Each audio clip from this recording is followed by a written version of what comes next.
sebagai penyelenggara ada proses, ada dinamika yang terjadi, ya, tetapi itu sebagai proses pembelajaran bagi kita. Bila proses itu, apalagi generasi muda hari ini, fokuslah pada tujuan hidup kita, ya pengen jadi apa diri kita, tetapi jangan lupa semua itu juga tidak lepas dari garis tangan kita sebagai di mana takdir menempatkan diri kita itu. Gitu. Tentang pentingnya pendidikan politik itu bagi pemilih pemula, teknologi itu dinamis, terus berubah. Nah, kita harus mampu baca peluang itu, gitu. Mampu baca peluang. Mari luangkan waktu untuk senantiasa memanfaatkan momentum terbaik ini. Datanglah ke TPS pada tanggal 14 Februari 2023. Maaf, 2024.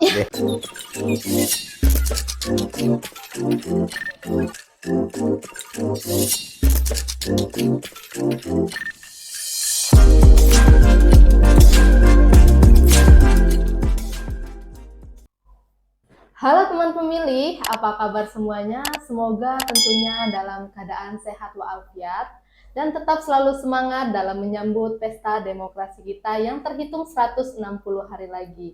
Baik, saya Fazila Utami, host podcast KPU Bangka Selatan, orasi seru obrolan demokrasi seputar pemilu. Nah, untuk episode kali ini kita menghadirkan tamu yang sudah familiar sekali di mata para teman pemilih di rumah, yaitu kita sambut saja langsung. Beliau merupakan Bapak Sarullah SKOMI MPD. Apa kabar Bapak? Alhamdulillah sehat. Masya Allah, sehat. Alhamdulillah.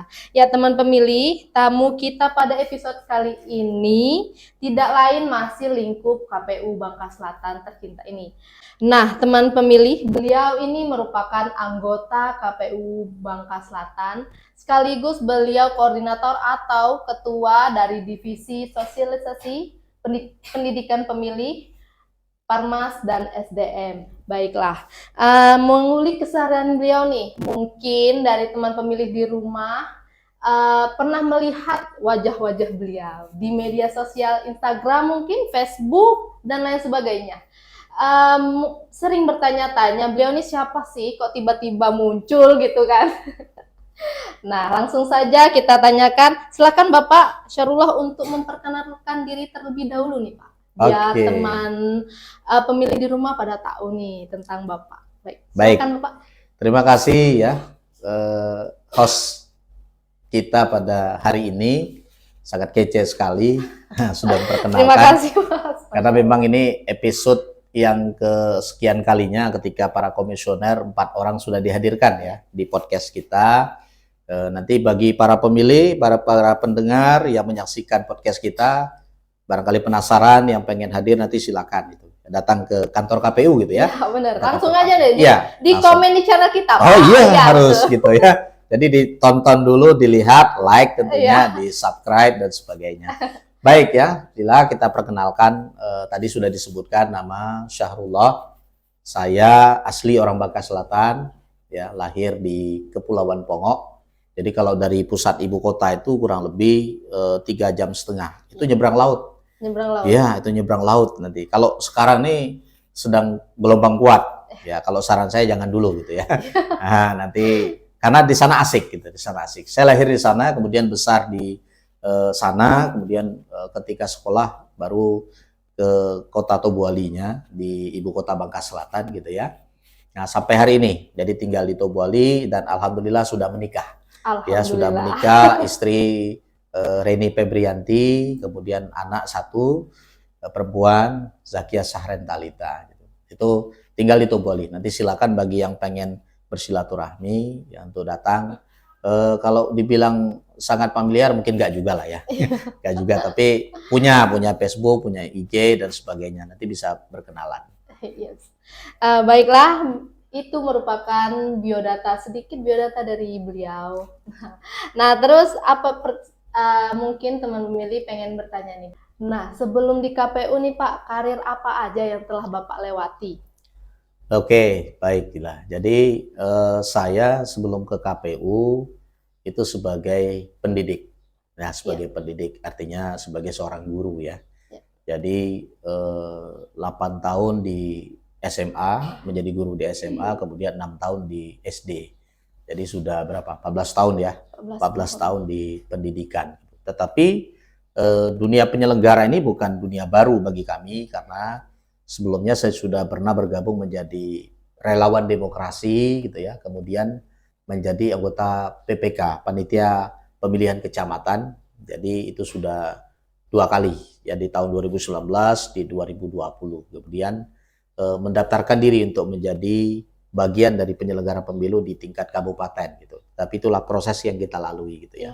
Jadi tidak asing bagi kita untuk menjadi penyelenggara pemilu. Sangat baik ya teman pemilih. Beliau ini putra daerah yang terjun langsung ke proses kepemiluan di Kabupaten Bangka Selatan ini. Nah, selanjutnya nih, pengalaman semasa muda nih Pak, perlu nih untuk dijelaskan, untuk dikasih informasi kepada teman pemilih agar putra daerah seperti Bapak ini yang berkeinginan menjadi penyelenggara juga nih Pak, mungkin pengen jadi komisioner nih Pak. Kan bukan sekedar hanya untuk membalikan telapak tangan, bukan Ya, Pak, sebenarnya. baik. Nah, mungkin diceritakan nih Pak, boleh diceritakan dari masa kuliahnya sampai terjun langsung ke Oke. KPU sendiri. Jadi masa muda tadi ya. Masa Berarti muda. sekarang udah tua ya? Sedikit lah. Oke, yang penting bermutu gitu ya, bermuka Iya, tua. yang penting bermutu. Bermuka tua gitu ya. Baik, Dina. Jadi memang tadi tidak ujub-ujub kita langsung menjadi komisioner KPU gitu ya, atau sebagai penyelenggara, ada proses. Nah, pesan kita kepada anak-anak muda ini, laluilah proses itu gitu ya. Jangan pengen instan. Iya. Apalagi dunia sekarang ini dunia yang instan, serba mau cepat gitu ya, dapat sesuatu, tapi harus ada yang dilalui gitu. Memang tidak cepat dan tidak gampang ketika kita sudah berkecimpung di dunia penyelenggara. Bahkan saya dulu ketika kuliah juga pernah bergabung di KPUM, Komisi KPUM. Pemilihan Umum Mahasiswa. Jadi kita aktif dalam dunia kepemiluan mahasiswa. Ketika itu ada dinamika-dinamika yang terjadi, ya, tetapi itu sebagai proses pembelajaran bagi kita. Ya, bagi simulasi Ya, lah. betul. Ya, itu sebagai simulasi awal gitu ya, ketika menjadi penyelenggara. Nah, maka pesan kita, ya lalulah proses itu, apalagi generasi muda hari ini, fokuslah pada tujuan hidup kita, ya pengen jadi apa diri kita, tetapi jangan lupa semua itu juga tidak lepas dari garis tangan kita sebagai di mana takdir menempatkan diri kita itu gitu. Tapi jangan memaksakan kehendak gitu ya. Jangan memaksakan kehendak. Dan menjadi penyelenggara bukan sekedar menjadi orientasi kita bersama, tetapi banyak hal yang bisa kita lakukan dalam dunia kepemiluan itu gitu ya. Ya kalau tidak bisa menjadi penyelenggara, mungkin bisa menjadi peserta pemilu, ya mungkin bisa menjadi pengawas pemilu dan sebagainya. Nah, jadi bagian-bagian itu juga harus diambil gitu. Bukan sekedar menjadi penyelenggara saja di dunia KPU semata gitu, tetapi banyak hal yang bisa kita lakukan. Termasuk dalam karena saya membidangi divisi sosialisasi, kemudian pendidikan pemilih dan partisipasi masyarakat serta SDM ini, ya maka harapan kita juga harus ada pemilih gitu, ya nggak mungkin semuanya harus menjadi penyelenggara, tetapi nggak ada pemilihnya gitu. Semua punya kapasitas yang sama, punya kepentingan yang sama terhadap dunia kepemiluan gitu. Nah intinya laluilah proses itu, ya bersabar dalam mencapai proses yang diinginkan gitu. Saya yakin kok anak-anak muda saat ini sangat gampang mereka melakukan hal-hal yang baik ya dengan terlibat dalam berbagai organisasi di internal kampus maupun eksternal kampus gitu. Nah, baik. Pak, saya lihat di sini nih Pak sudah dipajang gitu kan. Tulisan-tulisan Bapak cukup menarik. Ini pada tahun 2019 tulisannya Pak, bukan? Ya, ini 2023. Oh, 2023. Boleh diceritakan nih Pak, baik, gimana? Masih baru ini ya? Iya, masih anget. Karena menulis ini bagian dari apa ya, bukan hobi juga lah gitu ya. Ketika saya pengen menyampaikan sesuatu, kemudian dengan tidak bisa dengan lisan, maka dengan tulisan menyampaikan ini. Dan ini diterbitkan di koran lokal kita gitu ya. Saya mencoba menulis tentang bagaimana urgensi pendidikan politik itu bagi pemilih pemula. Nah, karena saya tertarik dengan pemilih pemula, apalagi saat ini segmen pemilih pemula itu menjadi segmen yang tertinggi dalam kepemiluan gitu, sehingga partisipasi mereka sangat tinggi sekali. Nah, dan tentu saya tertarik dengan ini gitu ya. Ketika saya berbicara tentang pentingnya pendidikan politik itu bagi pemilih pemula, kita pengen mengajarkan ya harus diberikan pendidikan yang baik kepada pemilih pemula itu sehingga mereka tidak salah pilih, kemudian apa yang menjadi hak mereka dalam demokrasi ini gitu ya, dalam kepemiluan.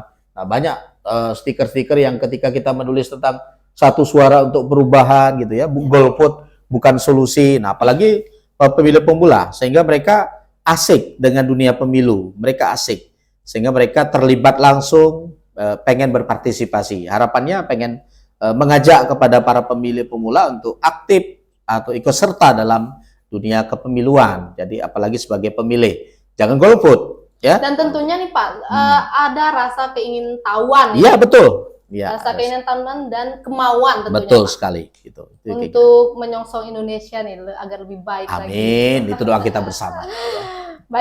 Baik teman pemilih, itu adalah informasi atau sedikit cerita nih Pak tentang beliau. Masya Allah. Nah, kita bahas lagi tentang divisi yang beliau naungi, yaitu divisi sosial, pendidikan pemilih, Parmas, dan SDM. Baiklah Pak, kalau boleh tahu nih Pak, pengenalan divisi. Nah, sekarang pengenalan divisi dulu nih Pak. Apa sih divisi Bapak ini? Baik. Kalau dari nama mungkin tadi ya sudah disampaikan panjang gitu panjang ya. Banget. Panjang sekali. Dari ya. Yang lainnya. Kalau yang lain kan gampang gitu ya. Ya. Divisi teknis penyelenggara, divisi hukum dan pengawasan gitu ya. Divisi keuangan umum logistik. Nah, ini divisi sosialisasi, pendidikan pemilih, partisipasi masyarakat, sumber daya manusia gitu. Atau sering disingkat Sosdikli. Iya, Sosdikli, Parmas, dan SDM. Itu lebih gampang. Kalau dilihat dari itu seakan-akan wah ini sibuk sekali nih, kerjanya banyak banget gitu. Karena mengurus masyarakat. Betul, kayaknya. Gitu ya, karena mengurus masyarakat. Jadi kita pertama kepada divisi sosialisasi dulu gitu ya. Nah, ini bagian dari program yang kita lakukan ya, podcast KPU Bangka Selatan yang kita kasih judul Orasi Seru, obrolan demokrasi seputar pemilu. Maka kita ngobrol-ngobrol nih, ngobrol santai gitu ya. Ya, supaya informasinya sampai kepada masyarakat. Ini bagian dari program kita sampaikan melalui media sosial. Ya, tentu YouTube ya, bisa di YouTube gitu. Kita tayangkan. Kenapa? Karena hari ini kita tidak bisa mengelak dengan perkembangan teknologi yang semakin berkembang gitu ya. Mungkin dulu kita kenal dengan 3G, ada 4G, saat ini sudah 5G, mungkin 6G dan seterusnya gitu. Nah, itu menandakan bahwa ternyata teknologi itu dinamis, terus berubah. Nah, kita harus mampu baca peluang itu gitu. Mampu baca peluang sehingga kita targetkan para pemilih itu tentu ya saya yakin tidak ada hari ini orang-orang yang tidak pegang HP. Ya, benar, bahkan bangun tidur aja udah buka HP gitu. Anak 2 tahun aja sekarang udah megang HP. Udah pegang HP gitu kan. Nah, sehingga informasi itu sampai, tapi informasi yang disampaikan ini bukan informasi hoax ya, bukan informasi kebencian gitu, tetapi informasi-informasi yang kita sampaikan itu sangat penting. Nah, ini melalui podcast ini. Ya, informasi itu seperdetik itu sudah sampai. Mungkin hari ini ya kita podcast baru rencana podcast besok sudah ada, besok sudah tayang. Itu sudah sampai informasi itu. Nah, ini bagian dari program kita yang kita lakukan. Untuk apa? Ini bagian dari sosialisasi, menyampaikan informasi berkenaan dengan pemilu. Ya, apalagi nanti 2024 ada pilkada serentak itu. Itu juga akan kita sampaikan. Nah, maka kita undang narasumber-narasumber yang berkenaan dengan kepemiluan gitu ya. Nah, mungkin kita juga nanti akan menghadirkan segmen pemilih pemulanya, tokoh agamanya gitu ya, tokoh masyarakatnya akan kita hadirkan untuk mengajak kepada para pemilih. Salah satu ini. Dan kita juga punya program menjadi pembina apel. Datang ke sekolah-sekolah itu bagi para pemilih pemula. Jadi kita datang ke sekolah menjadi pembina apel itu juga menyampaikan paling tidak informasi yang sampai kepada masyarakat barangkali nggak tahu nih tanggal berapa nih pemilu. Gitu nggak? Jadi kalau nggak tahu tanggal berapa pemilu, wah ini perlu kita informasikan gitu ya. Perlu kita kasih tahu. Nah, tanggal berapa Jila? 14 Februari 2024. Nah, ini generasi Z ini ya. Generasi Z generasi XY gitu ya. Z ya. Masih generasi Z. Nah, itu sampai gitu ya. Informasi sampai. Jadi 14 Februari 2024. Momen apa itu? Wah, bagi anak-anak muda mungkin momen kasih sayang gitu ya. Valentine Day. Gitu. Tapi bukan hanya sekedar momen itu, tetapi ini merupakan momen yang sangat penting sekali. Karena pemilu kita bukan sekedar bicara tentang pergantian pemimpin, tetapi bagaimana membuat masyarakat semakin sejahtera. Kenapa? Karena pemegang kekuasaan dia memiliki otoritas penuh untuk memutuskan sesuatu, dan maka harapan kita kepada masyarakat untuk berpartisipasi, ikut serta memilih. Ya, jangan sampai golput. Ya, golongan putih atau golongan-golongan yang lainnya gitu ya. Tetapi kita ikut serta dalam dunia kepemiluan itu menjadi para peserta pemilih maupun sebagai penyelenggara. Jadi berpartisipasi aktif. Dan hal-hal lain banyak kita lakukan gitu ya. Banyak hal lain yang kita lakukan, dan kami juga bersyukur bersama dengan teman-teman jajaran ad hoc PPK dan PPS itu sudah melakukan sosialisasi banyak sekali. Kami ini baru kurang lebih 3 bulan dilantik gitu ya, baru 3 bulan, dan alhamdulillah kawan-kawan PPK PPS itu sudah gerilya kemana-mana ya, sudah mensosialisasikan, mengajak masyarakat, apalagi di momentum Agustus kemarin. Momentum Agustus, karnaval gitu. Teman-teman PPK PPS bukan hanya di generasi Gen Z aja nih yang tersalurkan. Betul. Orang tua-tua yang mungkin gaptek tersalurkan dengan baik gitu. Betul, karena suksesnya pemilu tidak terlepas dari partisipasi masyarakat gitu ya. Nah, sehingga siapapun yang sudah punya hak milih, nah maka jangan lupa nanti silakan dicek di DPT ya. Nah, dicek di DPT online ya Cila ya. Nah, dicek itu, jangan sampai nanti kita berkuar-kuar, saya pengen milih nih, tapi ternyata nggak terdaftar. KPU memfasilitasi itu. KPU memfasilitasi. Silakan, pokoknya semua punya hak memilih, tapi dengan syarat usianya sudah berapa tahun? 17 tahun gitu sih ya, sudah punya hak memilih. Gitu. Jangan nanti, Pak ini ada yang 10 tahun nih Pak, kok belum terdaftar di DPT? Belum. Jadi usianya memang minimal tadi harus 17 tahun gitu ya. Begitu Cila. Nah, kalau selanjutnya nih Pak, pertanyaan nih. Sedang kesibukan apa nih Pak di divisi Bapak ini? Kalau baik. tahu. Oh, tadi mentang-mentang tulisannya panjang, divisi seakan-akan sibuk. Sibuk ya, karena menjadi tupoksi kita, menjadi tugas penting bagi kita. Lagi-lagi kita berupaya terus untuk meningkatkan partisipasi masyarakat lah. Gitu Kesadaran ya. masyarakat. Kesadaran masyarakat, memang kita akui pemilihan sebelumnya tinggi. Partisipasi masyarakat tinggi, dan harapan itu masih sama. Ya, harapannya kita masih sama, ya, meningkatlah untuk partisipasi masyarakat, karena lagi-lagi sangat penting, suara kita tuh sangat penting, ya sangat penting sekali. Maka harus terlibat ketika kita sudah punya hak milih, apalagi generasi muda, ya jangan malas, harus datang ke TPS nanti gitu ya. Silakan datang ke TPS untuk melakukan pilihan terbaiknya gitu ya, pilihan terbaik. Berarti kalau kesimpulan dari percakapan Bapak ini, bukan hanya penyelenggara yang di kantor KPU aja nih Pak yang harus terlibat koar-koar ke masyarakat, tapi masyarakat juga boleh koar-koar ke tentang pemilu ini ke teman-temannya yang lain. Betul. Jadi kita sambung menyambung gitu. Kalau hanya Gen Z sendiri nih yang tahu tentang pemilu tapi tidak mengasih informasi kepada orang-orang yang tua, orang yang gaptek, itu kan percuma ya Pak. Jadi teman pemilih nih harus menyampaikan terkait pemilu ini apa yang teman pemilih tahu nih, informasi dari yang telah disampaikan oleh beliau, disampaikan kepada orang-orang tua terutama. Ya, jadi begini Dila ya, jadi minimal lah pesan yang disampaikan dari satu orang nonton YouTube podcast KPU, nyampaikan ke tetangganya, nyampaikan ke keluarganya, informasi itu semakin cepat sampai, sehingga semua punya peran penting. Bukan sekedar kita sebagai penyelenggara pemilu untuk mengajak berpartisipasi, tapi semua elemen masyarakat punya kapasitas yang sama untuk menyampaikan kepada masyarakat, mengajak kepada masyarakat.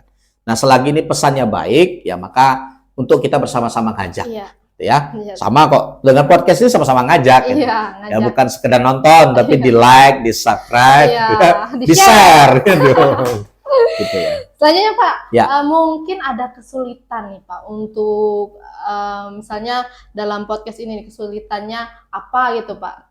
Ya, kalau bicara tentang kesulitan, insya Allah tidak ada kesulitan yang kita alami ya sampai saat ini, alhamdulillah gitu ya.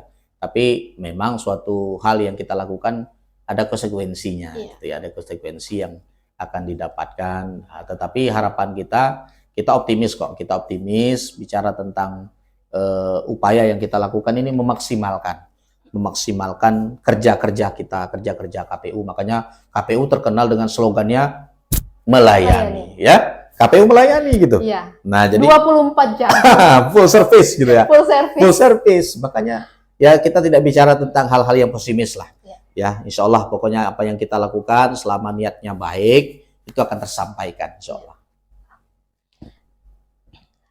Selanjutnya nih Pak, harapan Bapak terhadap pelaksanaan pemilu di tahun 2024 ini apa nih Pak? Baik, besar harapan kita terutama kepada para pemilih ya untuk memanfaatkan momen terbaik ini. Gitu. Ini terjadi nggak berulang-ulang kali. Ya, dilakukan 5 tahun sekali. Nah, maka untuk silakan datang ke TPS, gunakan hak suaranya dengan sebaik-baiknya, gitu ya. Tingkatkan partisipasi yang ada pada masyarakat. Semua segmen, siapapun yang sudah punya hak memilih, ya untuk datang ke TPS. Itu besar harapan kita. Sehingga apa? Tadi bahwa pemilu kita bukan sekedar bicara tentang pergantian pemimpin, tetapi lebih kepada mengharapkan perubahan, diharapkan masyarakat yang sejahtera. Begitu. Iya, terima kasih Bapak untuk informasinya pada podcast kita hari ini. Wah, seru sekali ya teman pemilih obrolan kita pada siang hari ini.